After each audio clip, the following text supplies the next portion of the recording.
This is the Good Government Show. We had some very large office parks dating back to the days of IBM when their headquarters were in Boca Raton and they invented the personal computer there.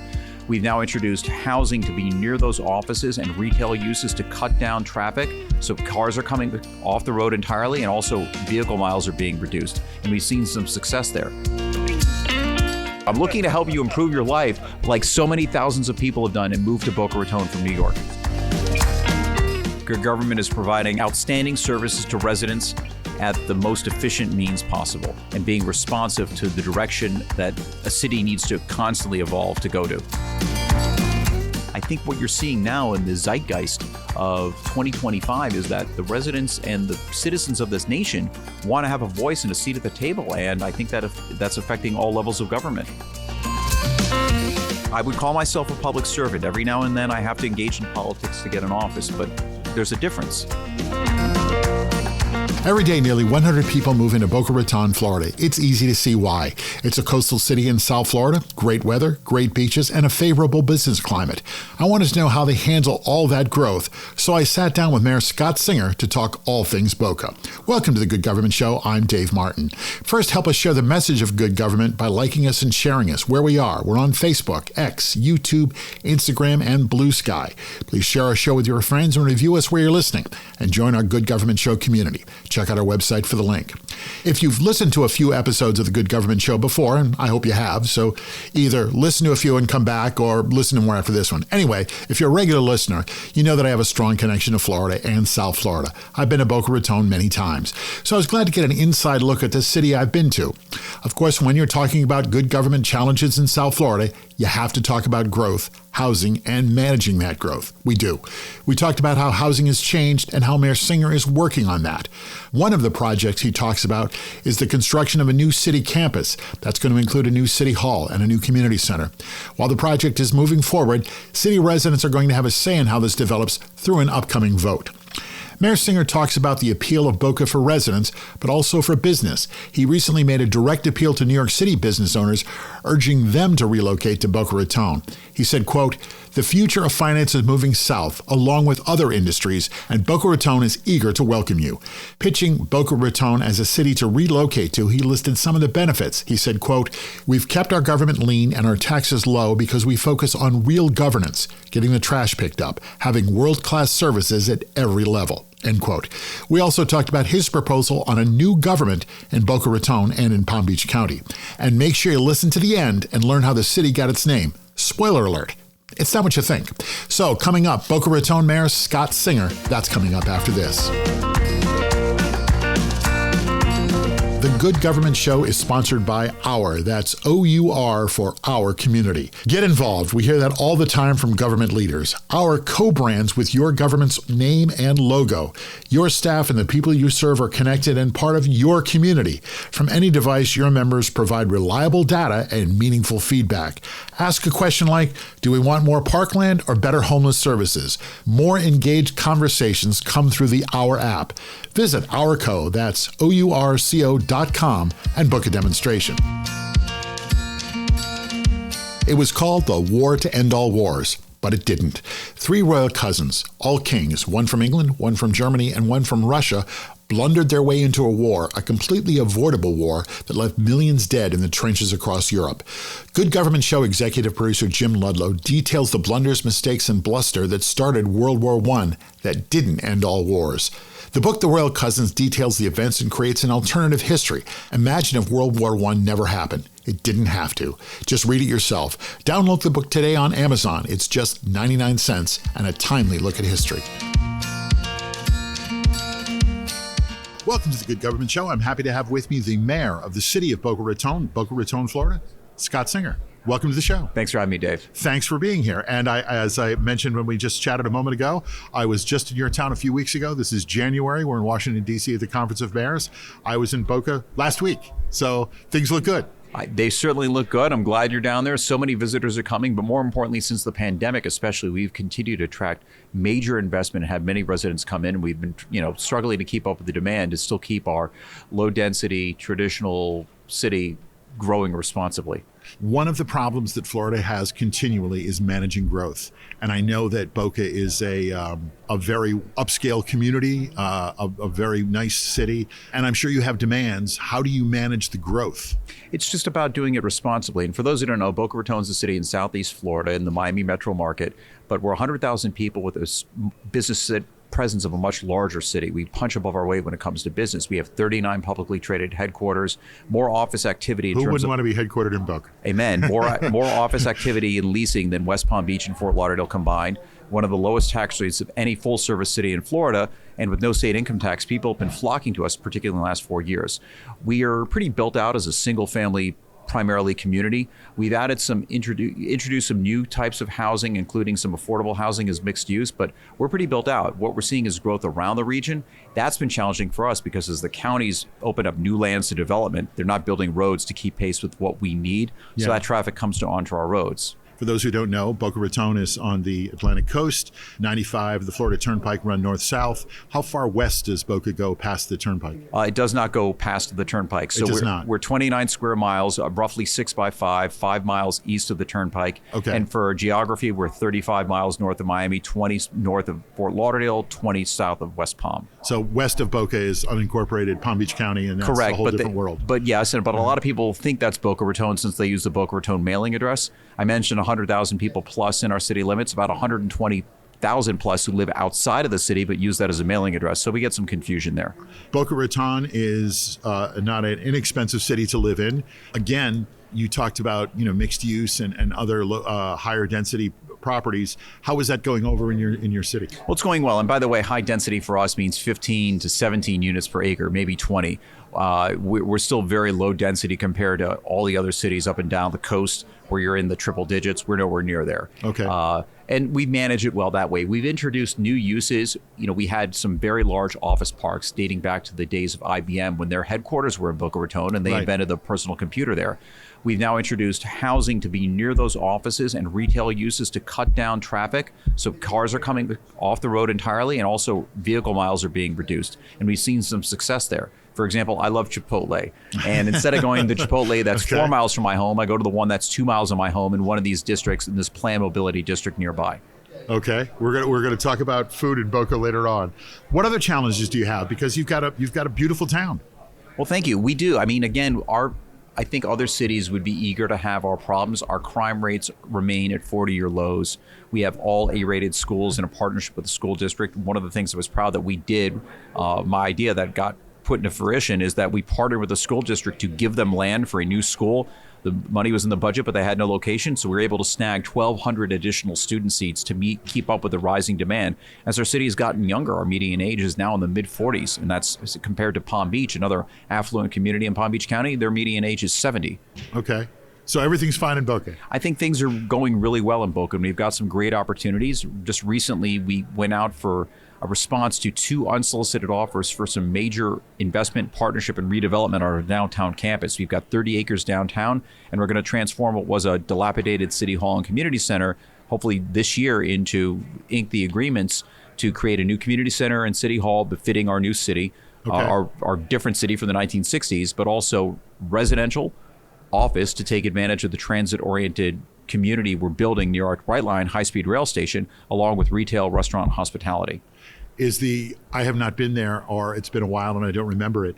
Is the old City Hall classic old Florida structure, or is it? It is not. It was actually mid-century modern, built in 1964, added on in 1981, but it's well past its useful life. Our community center is just a small one from when we were a city a tenth of our size. Our residents demand and expect more, and we're going to provide it to them. How does having Florida Atlantic University in your town affect you? It's been tremendous. We're very proud to have 3 strong universities, Florida Atlantic, Lynn, and Everglades universities. But Florida Atlantic has really taken off. I think the whole nation was captivated by our Cinderella run to the Final Four in 2023, but it actually increased applications by 1/3. And they've really tried to level up. We have a great partnership, a town and gown relationship, but they're in the midst of finding a new president. We look forward to working with the new president to advance our community and take advantage and capture that talent we have, keep all of those great graduates working in Boca Raton. That's actually why I ran for city council 10 years ago, to make sure we had a great enough job opportunities for younger people. Okay. Are you a graduate of Florida Atlantic yourself? I'm not, but I'm a Okay. South Florida native. And when I was growing up in the 90s, a lot of us felt that we didn't have the job opportunities. So many of us went elsewhere. I started my career in New York, moved back nearly 15 years ago, and wanted to make sure that our children and other future generations felt that this would be a great place to live at all stages. And we're getting on our way to doing that. See, you did it right. I did it wrong. I started my career in Miami. I thought I'd go up to New York for a little while and come back. And here we are 35 years later. I'm still in New York. Well, it's not too late. Why pay Yes. 14% income taxes? Why deal with congestion pricing? Why deal with higher crime and crumbling schools when you can be in South Florida, avoid all that, and you can do your broadcast from anywhere? I could. But we have better Italian food and we have a Subway. I'm not so sure about the better No. Italian food. I mean, we've had some great New York restaurants come down recently. Il Molino's in Boca Raton, too. You're killing me. Yeah. It's in Boca. Where is it? It's in Boca, right in the heart of our downtown on Palmetto Park Road, steps from the beach. So, Il Molino, very, very, very upscale, high-end Italian restaurant in New York. and that's just one of the ones we've attracted. Since we're talking Italian, we've gotten Casa Rosebud from Chicago. We have 10 other great restaurants in Boca Raton, from You're not Trattoria helping me Romano at all, you to know. Matteo. I'm not looking to help you. I'm looking to help you improve your life, like so many thousands of people have done and moved to Boca Raton from New York. So I think I saw this the other day that 1,000 people a day move into Florida. That's right. How do you? That's an incredible number. How do you manage that? Well, it is, and I think it's Florida's. I mean, that's the real challenge you have in Florida and in your city, right? Yes. If I were the governor, who's done a great job, Governor DeSantis has been great in drawing people here through the pro-business climate and other environment. Florida is still the second largest state in geography east of the Mississippi. So there's land. They're not moving all to Boca Raton. They're moving out to lesser developed areas throughout the state. In Palm Beach County, we have about 90 moving today. But Palm Beach County is, again, the largest county and area east of the Mississippi and south of Montreal. So we're a very big county. So Palm Beach is the largest county in the state, right? yes, Yeah. but not just our state. Everywhere east of the Mississippi River and south of Montreal, the only ones east of the Mississippi that are bigger in area are a couple in Minnesota and a couple in Maine. Has there ever been a discussion about splitting it up? Yes, there has. But getting back to that, so we can, if we have 90 a day, we can process them. But they're moving west of our city. The problem I mentioned earlier. But we're larger than Rhode Island in geography and more Sure. people too. 1.6 million people. We had some talks years ago about a separate county. I would love it because Boca Raton tends to be contribute more to the tax base of the county than services we get back. Okay. So if we had our own county, Atlantic County was talked about, that would be an interesting proposal. So what would that be? Probably Boca, Del Rey, Boynton, maybe? Could be, yes, the southern part of the county. You could Yeah. split the county in half, probably have about 800,000 in each county. It's not being talked about seriously, but maybe the Good Government Show will help get the word out. So you're in favor of this idea? I'm in favor of exploring ideas to better deliver values and services to residents. And because I represent Boca Raton and I know what we could accomplish, I think it merits consideration. So you heard it here on the Good Government Show. The mayor of Boca is looking to create a new county out of Palm Beach County. Well, I mean, if we're going to put this in the national context, we're talking about annexing Greenland with 50,000 people. Boca Raton alone has 100,000, so it merits some consideration. So you could make a case for this. What else is going on in Boca? So many great things. I mentioned our Do you play tennis? I don't play tennis, but pickleball is booming in Boca Raton. Huge. It's huge. We've had recently, several things on pickleball just alone. We've had 2 private providers come in to create indoor pickle and padel courts. We just hosted another international tournament. And the the NPL, the National Pickleball League, is the senior league for players 50 and over. They're a national tour. They're on ESPN, teams in 12 cities. The Boca Raton Picklers were the 2024 regular season and postseason champions. Did you invite them to City Hall? Did they get a key to the city or something? They absolutely did get a key to the city. It was our first national championship in a professional sports league in our memory. Wow. And yes, we've continued to have athletic excellence to go with our excellence in arts, culture, business, all qualities of life. How's the fishing in Boca? Fishing's good. I don't fish that much myself, but I have people go out through our Boca Raton inlet off the Intercoastal, and they're catching big, beautiful fish every day. I have a buddy who lives in Boca, and Tom goes out and fishes several days a week. Yeah. So he's out there catching fish, bringing it back every day. Well, we are. And there's, for people who love Boca Raton, there's so much to see. We have 49 parks in a city of 29 square miles. We were long known as a city within a park, and we've only added our green space and enhanced our waterway. We created 3 new waterfront parks in the last 4 years. We're trying to make the water accessible to everyone. 3 new waterfront parks. Yes. Are they hard to build? It takes some challenge. We are very proud of how we proceeded with one. We reclaimed what had been silted over canoe trails and created new kayak and canoe trails, planted thousands of native trees, removed thousands of non-native trees, and enhanced the natural sea grape environments for our natural habitat. Hurricanes certainly are an issue in South Florida. Boca hasn't had a direct hit, I don't believe, in a while.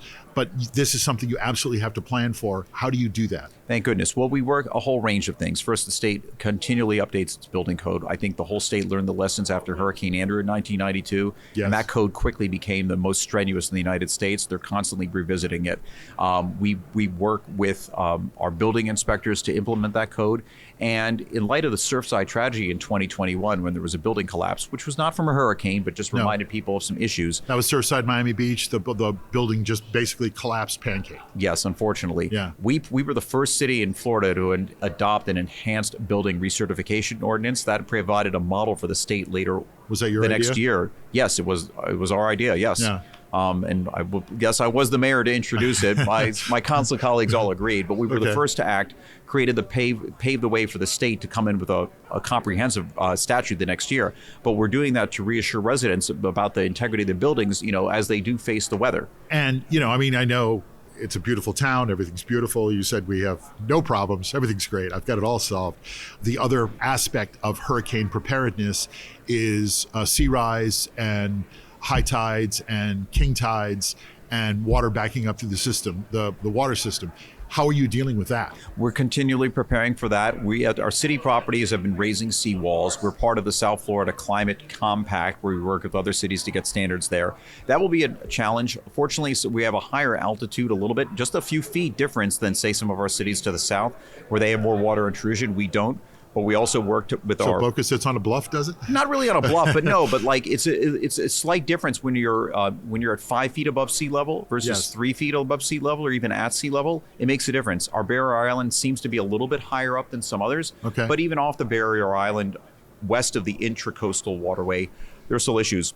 We've relocated well fields strategically to prevent water intrusion. We're constantly reinvesting in our utilities. We're in the middle of an $850 million capital campaign to improve our underground networks of utilities and pipes, and that's all without a tax increase while maintaining the lowest tax rate of any full-service city in South Florida.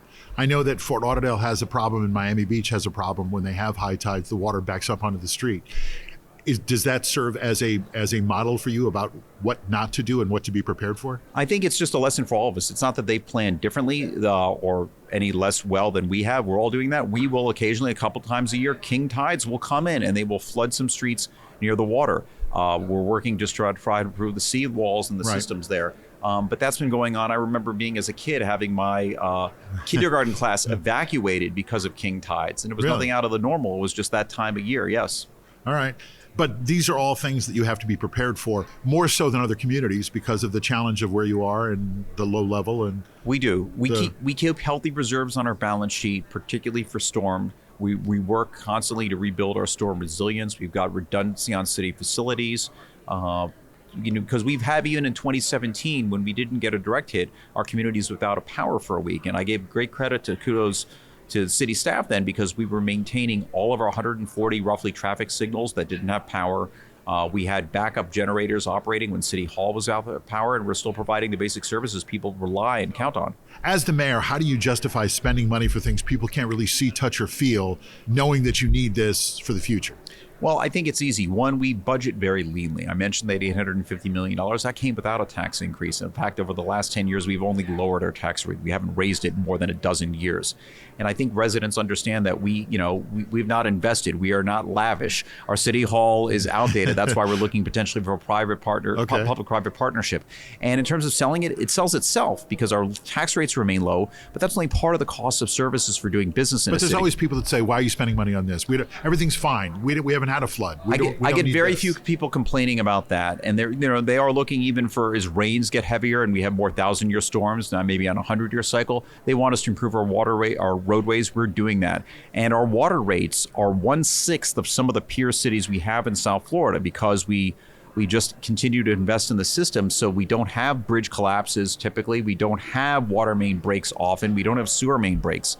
That's a rarity, and other cities have had that more frequently, so they're seeing it. All right, we're going to come back and we're going to get your thoughts your true thoughts on government. So get ready. Great, thank you. Once you wrap up this episode of the Good Government Show, give a listen to our friends over at Good News for Lefties. This daily podcast highlights news stories that show there's more good news out there. Other people in government are really trying to do the right thing. That's Good News for Lefties. Listen where you're listening now.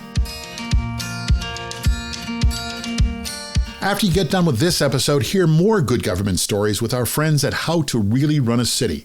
Former mayors Kasim Reed of Atlanta and Michael Nutter of Philadelphia and their co-host, journalist and author Larry Platt, talk with guests and other mayors about how to really get stuff done in cities around the nation. Check them out where you're listening now or through their nonprofit news site, thephiladelphiacitizen.org/podcasts. So we have a good government questionnaire that gets to the heart of your philosophy of government. Are you ready? Yes. All right, there's no homework here. So here we go. How long have you been mayor? 6.5 years. Before that, city council? For 4. All right, 10 years in. Define good government. Good government is providing outstanding services to residents at the most efficient means possible and being responsive to the direction that a city needs to constantly evolve to go to. And how easy is that? It's very challenging. It's challenging on all fronts, and it's challenging trying to govern when you have conflicting opinions and ideas, but you have to chart a course on the type of community you want to be. We have a great base in Boca Raton, but we can never rest on our laurels, and we don't. At the end of the week, how do you know if you did a good job that week or that month? It's about creating a tangible plan of action for success and then measuring that success. It's about delivering on the results that residents need and expect.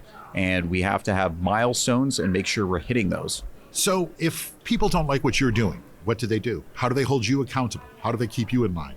I think they hold us accountable by, one, at the ballot box periodically, but periodically we invite public comment. We have a very rich tradition of citizen involvement in our city, and I think that makes us stronger. They give us ideas, they give us their feedback, and we implement it. It doesn't mean that we agree with residents all the time, and even if we don't, we have to try to chart out a course. We factor in the information they give us, but choose the best path.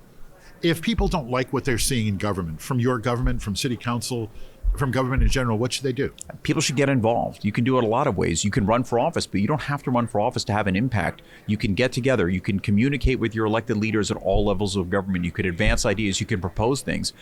Woe to the public official who doesn't think that the public can offer opinions that are of value. I greatly value my public input. I was the first councilman in decades to have a regular town hall series, which I've continued as mayor, because having that exchange with residents can better inform everyone's idea. And I can also explain to residents why I think things are important. So I've convinced some people that way. Some people convinced me. And I think that is the way government should work. I think what you're seeing now in the zeitgeist of 2025 is that the residents and the citizens of this nation want to have a voice and a seat at the table. And I think that that's affecting all levels of government. As an elected official, 10 years in government, you have to call yourself a politician at this point. I would call myself a public servant. Every now and then I have to engage in politics to get an office, but there's a difference.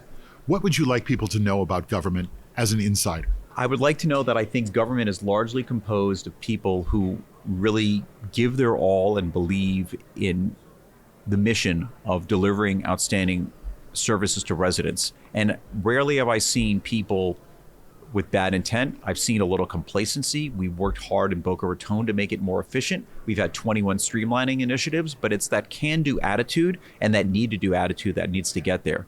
And I think cities provide a stark contrast to what you see at all the levels of government, particularly in Washington. Right. And that's what everybody was saying here at the conference. You're sort of the front line of government, right? We are the front line of government, but they're the government that's most trusted and most responsive. Why? Because we are so responsive. We're in your community. We don't have divisions and agencies and bureaus and departments full of unelected bureaucrats who've been there for 30, 40 years who no one knows, who are regulating the heck out of everything. We have low regulations in our cities and typically in cities across the board because we're focusing on delivering services in the most effective way we can. Where do you get your news from? Is there still a Boca News? Well, we have 2 local newspapers that cover us that widely distributed. We've got some online publications as well, but I get my news from all sources, and I encourage everyone. Do you read about yourself? On occasion. I don't seek it out, but if I'm in the paper and I happen to read, I'm reading everything. Okay. I read voraciously, but I encourage everyone to seek out all forms of news, particularly young people. I'm holding my phone in my hand and realizing that we get our news curated now from all the different sources, and the algorithms are funneling information based on us, so it creates echo chambers. It is vital for our country, for our democracy, that people get their news from different sources. And I think X and Twitter have been very effective in that. I think that, again, had an effect on the last election, where it wasn't old line media necessarily controlling the message. There's a level of distrust. If you want to enhance trust, then find trusted sources and amplify them and try to combat misinformation. Well said.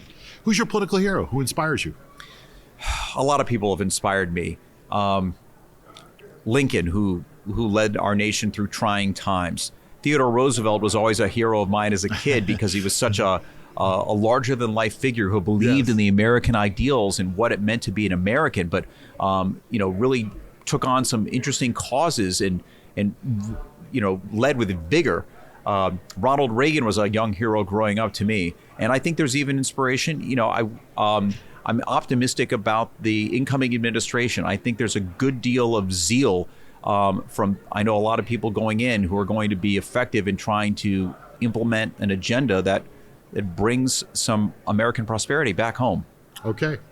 Did you always envision a career as an elected official? Were you president of your high school class? Is this something you always thought you'd do? Well, it's funny. I was drawn to it. I lost 7 straight class elections from 3rd to 9th grade. Oh, no. 3rd to 9th grade. I finally got elected, and then I became student council president my last year. Okay. But didn't envision a role necessarily, an elected role. I started my career as a lawyer, which I still am, in private practice, never governmental work, but something was calling to me. And when I moved back to Boca, I looked at my 1-year-old son and said, what are we doing to attract businesses here? I'm trying to build my career now. I'm back in South Florida. So I went to city council meeting, and the mayor then was talking about what we're trying to do to attract younger people and keeping businesses in Boca Raton. I went to a second meeting and a third meeting and said, I think I could enjoy doing this and be good at it. Ran for city council, won, ran another term and won that, and then decided I should run for mayor, and here I am. Here you are. All right. Well, this is kind of an odd question for me because I sort of know the answer already, but I'm going to ask you. I'm coming to Boca. We're having a meal. What's the best thing to eat in Boca? What's the Boca cuisine? For people who are not familiar with Boca Raton, what are we having for dinner? Well, Boca Raton takes the best of all cultures and brings it there. You mentioned you mentioned Italian restaurants in New York. We have them in spades. Steakhouses. I mean, we've got 10 high-quality steakhouses, seafood, everything. And I could name-check restaurants from New York Prime to Luff's Fish House to Trattoria Romana and so many others, Abe and Louie's. But there are different cuisines of all types. We just opened up a new, high-end Peruvian restaurant too. We've got all 6 continents, I think, where they're serving food. Maybe Oceania, not as much, but the 5 larger continents, there is great food for everyone and whatever your palate. And a lot of fresh seafood. Absolutely. A lot of fresh seafood because you're at the sea. This is called The Good Government Show. We always bring it back to good government. Tell me about a project that you got underway that you're excited about. I'll give you one. I mean, I started with our public-private partnership. We haven't gotten that done yet, but we moved the ball significantly. I mentioned our partnership with the school district. It was the first time a city had donated land to the school district in more than 30 years, and that was a result of hustle. I saw that there was money in the school district budget sitting there when another site fell through. I called our school board chair and said, if we give you land, will you give us the school? And he said yes, and we worked for a year on that, even despite some opposition at the state to get it done, even though there was no state money at the time. This is under the prior governor, but we got it done. And then we partnered with Brightline. Brightline was a high-speed rail network. They were passing through our city with no station. I went to their CEO and said, you need a station in Boca Raton, and explained to them why we were our own business market and market for this premium train offering. I drove their executives around and they saw it. And within a year, we had a deal for a station. Within 2 years, even during COVID, they delayed construction a little bit. We had a station open in less than 2.5 years later. I cannot let you go without asking this question. Where on earth does the name Boca Raton come from? I'm glad you asked. So it's a misnomer. A lot of people think it means mouth of the mat or mouth of the rat or mouth of the mouse. It doesn't. Raton is mouse in Spanish. Boca, it actually comes from Boca de Ratones, which was a nautical term used on 17th century Spanish maps. Boca meaning inlet of water, right. And ratones were jagged rocks because they were like mice that would gnaw at the bottom of ships. There was a rocky inlet. And the first map from the era actually puts Biscayne Bay, which is near Miami, as Boca de Ratones. Somehow that name got applied further north to where we are, and that's where the name came from, Boca de Ratones. You're looking at my card, which has our city seal, which is an old Spanish sailing ship, and a rocky inlet with Boca de Ratones written on it. And that dates to our city was incorporated in 1925. We're celebrating our centennial this year, so we're very excited. Big year. Memorial Day weekend, we've got some signature events. We're very excited, but we're going to have events all through the years. We look into our second century, but it's great that you asked a question that lets me end on our tradition and our history there, because we're very proud of it. Yes, well, I will leave it there. One of those questions you always wonder about. Scott Singer, the mayor of Boca Raton, which has nothing to do with rats, thank you very much. It's a pleasure to have you on. Thanks for having me, Dave. Thank you. Want to hear more about good government? Check out another show I host, Leading Iowa, Good Government in Iowa Cities. I host the show with Brad Kavanaugh, mayor of Dubuque, Iowa, and the immediate past president of the Iowa League of Cities. Together, we talk to leaders in Iowa cities. We talk about what works and what good government looks like in Iowa. Join us right here where you're listening now. That's Leading Iowa, Good Government in Iowa Cities. I'm a public servant that every now and then engages in politics. That's a good answer from a mayor on the question, so are you a politician? And I liked his representation on what local government is. He said it's more responsive, the front line of government for most people. And good luck to this year's Boca Raton Picklers. It's tough to repeat a national championship in any sport. I said it before, growth management is the number one issue in South Florida and in Boca Raton. It looks like Mayor Scott Singer knows that and is working to do it smartly, and that's good government. And that's our show. Thanks for listening. Please like us and share us with your friends and review us right here where you're listening. And check out our website, goodgovernmentshow.com, for extras. Help us keep telling stories of good government in action everywhere. Join us again for another episode right here. I'm Dave Martin, and this is The Good Government Show.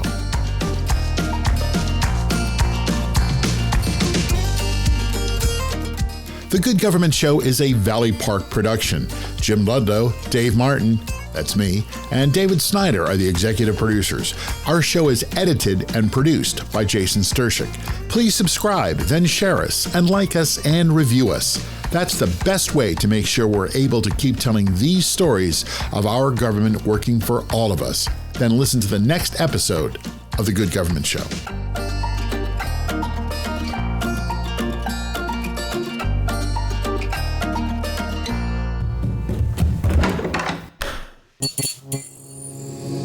This podcast is part of the Democracy Group,